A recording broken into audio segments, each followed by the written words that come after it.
ಮತ್ತೆ ರಕ್ತ ಕೊಡೋದ್ರಿಂದ ಆರೋಗ್ಯ ಚೆನ್ನಾಗಿರುತ್ತೆ. ಮತ್ತೆ 3 ತಿಂಗಳಿಗೆ ಏನು ನಾವು ರಕ್ತ ಕೊಟ್ಟಿದ್ದೀವಿ ಮತ್ತೆ ಪ್ರೊಡ್ಯೂಸ್ ಆಗುತ್ತೆ. ಆದ್ದರಿಂದ ನಾವು ಕೊಡೋ ರಕ್ತದಿಂದ ಸುಮಾರು ಅದರ ಅವಶ್ಯಕತೆ ಇರ್ತಕ್ಕಂಥ ರೋಗಿಗಳು ಅವ್ರ ಪ್ರಾಣ ಉಳಿದಂತಾಗುತ್ತೆ. ನೀವೆಲ್ಲೋ ನಿಮಗೆ ತಿಳಿದಂಗೆ ಕೂಡ ಯಾರಿಗೊಬ್ಬರಿಗೆ ಈ ಥರ ಒಂದು ಸಹಾಯ ಮಾಡಿದಂಗಿರುತ್ತೆ, ಆ ಒಂದು ಪುಣ್ಯ ನಿಮ್ಗೆ ಸಿಗುತ್ತೆ. ಆದ್ದರಿಂದ ಎಲ್ಲರೂ ಕೂಡ ರಕ್ತದಾನ ಮಾಡಲೇಬೇಕು. ಅದ್ರ ಜೊತೆಗೆ ಮಾನವೀಯ ಮೌಲ್ಯಗಳನ್ನು ನಾವು ವೃದ್ಧಿ ಮಾಡ್ಕೋಬೇಕು. ವಿದ್ಯೆ ಹೊಂದಿದ್ರೆ ಮಾತ್ರ ಸಾಲದು, ಮೊದಲು ನಾವು ಮನುಷ್ಯರಾಗಿರ್ಬೇಕು, ಮಾನವೀಯ ಮೌಲ್ಯಗಳನ್ನು ಬೆಳೆಸ್ಕೋಬೇಕು.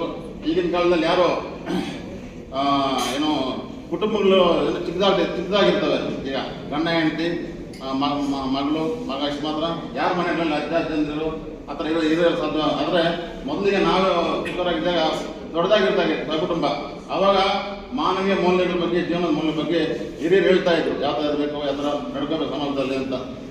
ಆದರೂ ಕೂಡ ಮಕ್ಕಳಿಗೆ ಅದರ ಒಂದು ಅವಶ್ಯಕತೆ ತುಂಬ ಇದೆ. ಮಕ್ಕಳಿಗೆ ಸಮಾಜದಲ್ಲಿ ಶಿಕ್ಷಕರಿಗೆ ಯಾವ ಥರ ಗೌರವ ಕೊಡಬೇಕು, ಸಮಾಜದಲ್ಲಿ ಹಿರಿಯರಿಗೆ ಯಾವ ಥರ ಗೌರವ ಅದನ್ನು ಮನಗಂಡು ಚೆನ್ನಾಗಿ ಓದಿ ಒಳ್ಳೆ ವಿದ್ಯಾವಂತರಾಗಬೇಕು, ಮುಂದೆ ಒಳ್ಳೆ ಪ್ರತಿಗಳಾಗಬೇಕು ಅಂತ ಹೇಳಿದ ನಾನು ಮಾತು ಮುಗಿಸ್ತಾ ಇದ್ದೀನಿ. ಜೈ ಹಿಂದ್, ಜೈ ಕರ್ನಾಟಕ. ಒಂದು ಆದರ್ಶಪ್ರಾಯವಾದಂತಹ ಕಾರ್ಯಕ್ರಮ. ತಾವೆಲ್ಲರೂ ಈ ಕಾರ್ಯಕ್ರಮದಲ್ಲಿ ಭಾಗಿಯಾಗ್ತಾ ಇದ್ದೀರಾ, ತುಂಬಾ ಸಂತೋಷ. ಈ ರಕ್ತದಾನ ನಾವೆಲ್ಲ ಏನು ಹೇಳಷ್ಟಿರಲ್ಲ, ಯಾಕೆಂದ್ರೆ ನೀವೆಲ್ಲ ತಿಳ್ಕೊಂಡಿದ್ದೀರಿ, ಅದೆಲ್ಲ ನಿಮ್ಗೆ ಗೊತ್ತಿದೆ ಎಷ್ಟು ಅಮೂಲ್ಯವಾದದ್ದು. ಯಾಕೆಂದ್ರೆ ನಾವು ಕೊಡುವಂತಹ ಒಂದು ಹನಿ ರಕ್ತ ಯಾರೋ ಜೀವ ಉಳಿಸುತ್ತೆ ಅಂದರೆ ಆ ಒಂದು ಮಹತ್ ಕಾರ್ಯಕ್ಕೆ ನಾವೆಲ್ಲರೂ ಸಾಥಿ ಆಗ್ತಾ ಇದ್ದೀವಿ ಅನ್ನೋದಕ್ಕೆ ಒಂದು ಹೆಮ್ಮೆ ಇರುತ್ತೆ. ಹಾಗಾಗಿ ನೀವು ಈ ಒಂದು ಕಾರ್ಯಕ್ರಮದಲ್ಲಿ ಭಾಗಿಯಾಗ್ತಾ ಇದ್ದೀರಾ. ದಾನಗಳಲ್ಲಿ ಶ್ರೇಷ್ಠ ದಾನ ರಕ್ತದಾನ, ವಿದ್ಯಾದಾನ, ಅನ್ನದಾನ, ನೇತ್ರದಾನ ಎಲ್ಲ ನಿಮ್ಗೆ ಗೊತ್ತಿದೆ, ಸದಸ್ಯರು ಇವೆಲ್ಲ ನೀವು ತಿಳ್ಕೊಂಡಿದ್ದೀರಿ. ಮುಂದೊಂದು ದಿವಸ ನೀವು ಇನ್ನೊಂದಷ್ಟು ಜನರನ್ನ ಪ್ರೇರೇಪಿಸೋ ರೀತಿಯಲ್ಲಿ ಈ ಒಂದು ಮಹತ್ ಕಾರ್ಯದಲ್ಲಿ ಭಾಗಿಯಾಗ್ತಾ ಇರೋದು ಖುಷಿ ಆಗ್ತಾ ಇದೆ. ತಾವೆಲ್ಲ ನಾನೀಗ ರೋಟ್ರಿ ಸಂಸ್ಥೆಯಲ್ಲಿ ಸೇರ್ಪಡಾಗಿದ್ದ ನನಗೂ ಏನೋ ಒಂದು ಸಮಾಜಕ್ಕೆ ಏನಾದರೂ ಮಾಡಬೇಕು ಅಂತ ನಮ್ಮ ಮನಸ್ಸಲ್ಲಿ ಬಂದು ಈ ಥರದ ಕಾರ್ಯಗಳನ್ನ ಮಾಡೋದ್ರಿಂದ ಸಮಾಜದ ಸ್ವಾಸ್ಥ್ಯವನ್ನು ನಾವು ಕಾಪಾಡಬಹುದು ಅನ್ನುವಂಥದ್ದು ತಿಳಿದು ಬಂದಿದೆ. ಮುಂದಿನ ಪ್ರಜೆಗಳು ನೀವು ಸಹ ನಿಮ್ಮ ಕೈಲಾದಂತಹ ಒಂದು ಕೆಲಸವನ್ನ ಸಮಾಜಕ್ಕೋಸ್ಕರ ನೀವು ಏನಾದರೂ ಒಂದು ಮಾಡಿ ಸಮಾಜಕ್ಕೆ ಮಾದರಿ ಆಗ್ತೀರಾ ಅನ್ನುವಂತಹ ಒಂದು ನಿಟ್ಟಿನಲ್ಲಿ ನಾನು ಆಶಿಸ್ತೀನಿ. ಹಾಗೆ ಯಾವುದೋ ಒಂದು ಮಹತ್ ಕಾರ್ಯದಲ್ಲಿ ತಮ್ಮನ್ನು ತಾವು ತೊಡಗಿಸ್ಕೊಂಡ್ರೆ ಅದು ಸಾರ್ಥಕತೆ ಆಗುತ್ತೆ. ಹಣ ಐಶ್ವರ್ಯ ಯಾವುದು ನಮ್ಮ ಹಿಂದೆ ಬರೋದಿಲ್ಲ. ನಾವು ಇರೋ ತನಕ ನಾವು ಏನು ಮಾಡ್ತೀವಿ ಸಮಾಜಕ್ಕೆ, ನಮ್ಮ ಸುತ್ತ ಇರೋದನ್ನ ನಾವು ನಮ್ಮ ಜೊತೆ ಕರ್ಕೊಂಡು ಹೋಗುವಂಥದ್ದು ಇದೆಯಲ್ಲ, ಅದು ಒಳ್ಳೆ ಕೆಲಸ. ಯಾಕೆಂದ್ರೆ ಸುತ್ತ ಪರಿಸರ ಚೆನ್ನಾಗಿದ್ರೆ, ಆರೋಗ್ಯವಾಗಿದ್ರೆ ನಾವು ಆರೋಗ್ಯವಾಗಿರ್ತೀವಿ, ನಾವು ಖುಷಿಯಾಗಿರ್ತೀವಿ. ಸ್ನೇಹಿತರು, ಬಂಧುಗಳು ಎಲ್ಲರೂ ಚೆನ್ನಾಗಿದ್ದಾಗ ನಾವು ಖುಷಿಯಾಗಿರ್ಬೋದು. ಅವರೆಲ್ಲ ಯಾವುದೋ ಒಂದು ರೀತಿಯಲ್ಲಿ ನರಳ್ತಾ ಇದ್ದಾಗ ನಾವು ಒಂದು ಹಬ್ಬನ ಆಚರಣೆ ಮಾಡೋದಾಗ್ಲಿ ಅಥವಾ ನಾವು ಖುಷಿ ಪಡೋದಾಗ್ಲಿ ಇದು ಒಳ್ಳೆಯ ಸಮಾಜದ ಒಂದು ಲಕ್ಷಣ ಅಲ್ಲ. ಹಾಗಾಗಿ ಸಮಾಜದ ಎಲ್ಲಾ ರೀತಿಯಲ್ಲಿ ಒಂದು ಏಳಿಗೆಯನ್ನು ನಾವು ನೋಡಬೇಕು. ಅಂತಹ ಒಂದು ಕಾರ್ಯದಲ್ಲಿ ರೋಟರಿ ಸಂಸ್ಥೆ ಬಹಳ ಹೆಚ್ಚಿನ ಕೆಲಸಗಳನ್ನ ಮಾಡ್ತಾ ಜಗತ್ತಲ್ಲಿ ಇವತ್ತು ಒಂದು ಒಳ್ಳೆ ಹೆಸರನ್ನ ಮಾಡಿದೆ. ಈ ರೋಟರಿಯ ಒಂದು ಮಹತ್ ಕಾರ್ಯಗಳು ತುಂಬಾನೇ ಇದೆ. ನೀವು ಚಿಕ್ಕ ಮಕ್ಕಳಲ್ಲಿ ಪಲ್ಸ್ ಪೋಲಿಯೋ, ಆ ಪೋಲಿಯೋ ಎಷ್ಟು ಜನ ನರಳಾಗ್ತಾ ಇದ್ರು ನೀವು ಚಿಕ್ಕ ಹುಡುಗರಿದ್ದಾಗ ನೋಡಿರ್ಬೋದು. ಈಗ ಯಾರು ನಮ್ಮ ಇದರಲ್ಲಿ ಪೋಲಿಯೋದಿಂದ ನರಳಾಡೋರು ಇಲ್ಲ. ಈಗ ತುಂಬಾ ಇಡೀ ಜಗತ್ತಲ್ಲೇ ಪೋಲಿಯೋ ಎರಾಡಿಕೇಟ್ ಆಗಿದೆ. ಒಂದು ಪಾಕಿಸ್ತಾನ ಮತ್ತು ಆಫ್ಘಾನಿಸ್ತಾನದಲ್ಲಿ ಒಂದೆರಡು ದೇಶದಲ್ಲಿ ಮಾತ್ರ ಈ ಒಂದು 4-5 ಕೇಸ್ ಇದೆ ಅಂತ ಹೇಳ್ತಾರೆ. ಅದು ಬಿಟ್ರೆ ಇಡೀ ವಿಶ್ವದಲ್ಲೇ ಪೋಲಿಯೋನ ನಿರ್ಮೂಲನೆ ಮಾಡಿರುವಂಥದ್ದು ಈ ರೋಟರಿ ಸಂಸ್ಥೆ. ಅದಕ್ಕೆ ನಿಜವಾಗ್ಲೂ ನಾವು ಧನ್ಯವಾದಗಳನ್ನು ಹೇಳಬೇಕು.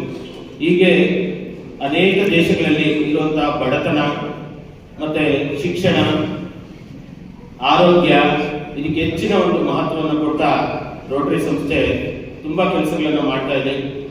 ಮುಂದೊಂದು ದಿವಸ ನೀವು ಸಹ ಈ ಒಂದು ಸಂಸ್ಥೆಗೆ ಸೇರ್ಕೊಳ್ಳೋದ್ರ ಮುಖಾಂತರ ನೀವು ನಿಮ್ಮ ಒಂದು ಸಣ್ಣ ಸೇವೆಯನ್ನ ಮಾಡ್ತೀರಂತ ಆಶಿಸ್ತಾ ನನ್ನ ಮಾತುಗಳನ್ನು ಆಡೋದಕ್ಕೆ ಅವಕಾಶ ಕೊಟ್ಟಂತ ತಮ್ಮೆಲ್ಲರಿಗೂ ಒಂದು ಇನ್ನೂ ಸಹ ಗಮನಿಸುತ್ತಾ ಒಂದು ಕಾರ್ಯಕ್ರಮಕ್ಕೆ ಒಳ್ಳೆ ಬೆಲೆ ಇದೆ. ರಕ್ತದಾನ ಮಹಾದಾನ ಯಾರು ಬೇಕಾದರೂ ರಕ್ತ ಕೊಡ್ಬೋದು. ಆರೋಗ್ಯವಂತವಾಗಿದ್ದಾಗ ಎಲ್ಲರೂ ರಕ್ತ ಕೊಡ್ಬೋದು. 18 ವರ್ಷದಿಂದ 60 ವರ್ಷದವರೆಗೂ ರಕ್ತ ಕೊಡ್ಬೋದು. ಇವರಿ 3 ತಿಂಗಳಿಗೊಮ್ಮೆ ರಕ್ತದಾನ ಮಾಡ್ಬೋದು.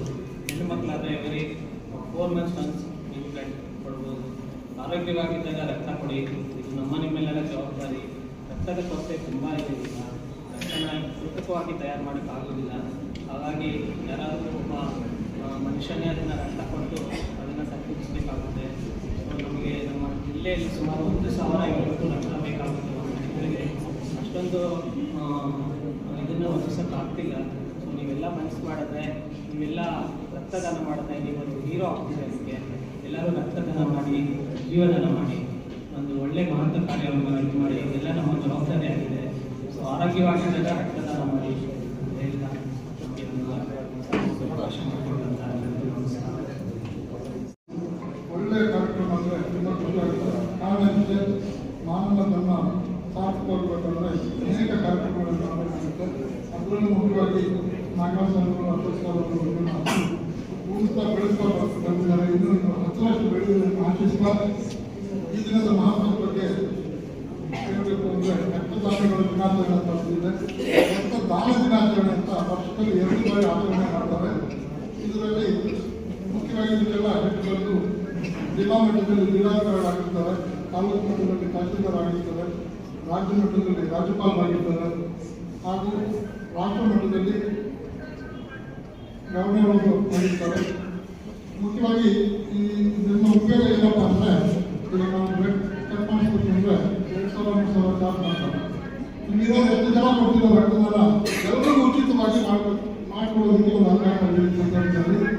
ಕಾರಣ ಇಷ್ಟೇ, ನಾವು ಇಲ್ಲಿಂದ ಹೋಗಿ ಚೆಕ್ ಮಾಡಿಸ್ಬೇಕು ಅಂದರೆ ಖರ್ಚಾಗೋದು ತಪ್ಪುತ್ತೆ.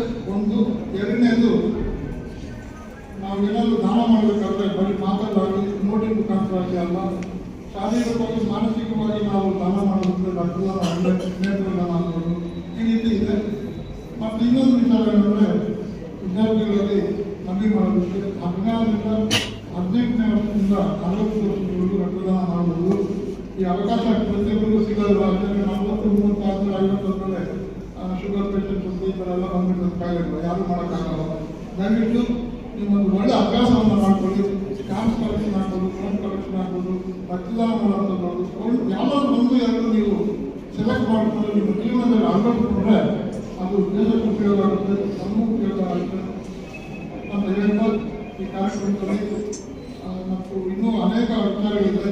ಮತ್ತೊಮ್ಮೆ ಇನ್ನೊಂದ್ಸರಿ ನಮ್ಮ ಕಾಲೇಜ್ ಬಂದು ಈ ರಕ್ತದಾನ ಬಗ್ಗೆ ಹೇಳೋದಕ್ಕೆ ಇಷ್ಟಪಡ್ತೇನೆ. ಕಾರಣ ಅಷ್ಟೇ, ನೀವೇನಾದರೂ ಪ್ರಾಕ್ಟಿಕಲ್ಸ್ ಮಾಡಿದ್ರೆ 10 ಮಾರ್ಕ್ಸು ರಕ್ತದಾನ ಯಾರು ಮಾಡಿದ್ರು ಅವ್ರಿಗೆ ಮಾರ್ಕ್ಸ್ ಬರ್ತದೆ ಪ್ರಾಕ್ಟಿಕಲ್ಸಲ್ಲಿ.